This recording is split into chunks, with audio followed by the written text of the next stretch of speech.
J'aimerais que vous nous expliquiez ce qu'on est en train de vous demander. Alors, c'est très simple. Il y a 4 articles dans la proposition de loi. On ne va pas énumérer les 4. Il y en a 3. Il n'y a pas vraiment de sujet. L'encadrement des promotions, moi, personnellement, ça ne me dérange pas trop. On peut continuer à encadrer les promotions à 34% maximum. Le seuil de revente à perte à 10%, ils veulent le prolonger. Pas de sujet. Par contre, il y a l'article 3.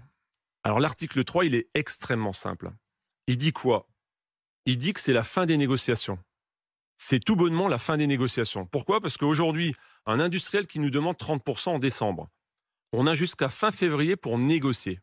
Ça veut dire que moi, je vais lui dire, non, je ne suis pas d'accord. Donc on prend l'exemple de Coca, ils vous disent je voudrais qu'on Par passe la exemple, bouteille à 3 euros.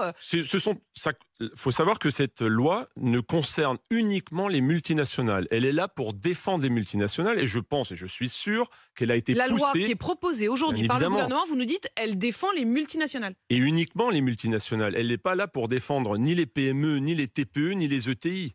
C'est une loi qui a été poussée par les lobbyistes et des multinationales pour défendre ces mêmes multinationales. Elle dit que si on me demande 30%, si au 1er mars, nous n'avons pas trouvé d'accord, la loi nous imposera à payer les 30%. Alors le député que j'ai rencontré et que je respecte beaucoup... Le député, alors qu'on replace les choses globalement, il y a donc un député qui s'appelle Descrozaille qui a proposé donc cette loi qui a été validée hier en commission des affaires économiques. C'est donc une proposition de loi de la majorité qui a donc pas mal de chances d'aboutir et en effet de vous être imposé.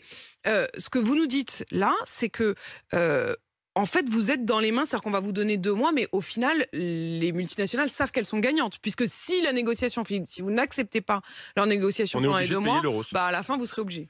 Sachant que ces mêmes multinationales, je depuis des années... Je comprends pas l'intérêt dans un moment d'inflation, dans un moment de lutte.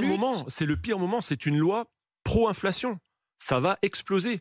C'est pas moi qui le dis. Le président de la FEF, qui est le patron des PME, des ETI et des TPE, a dit dans la presse, ça va entraîner des hausses de 30 à 50% sur les étiquettes des rayons.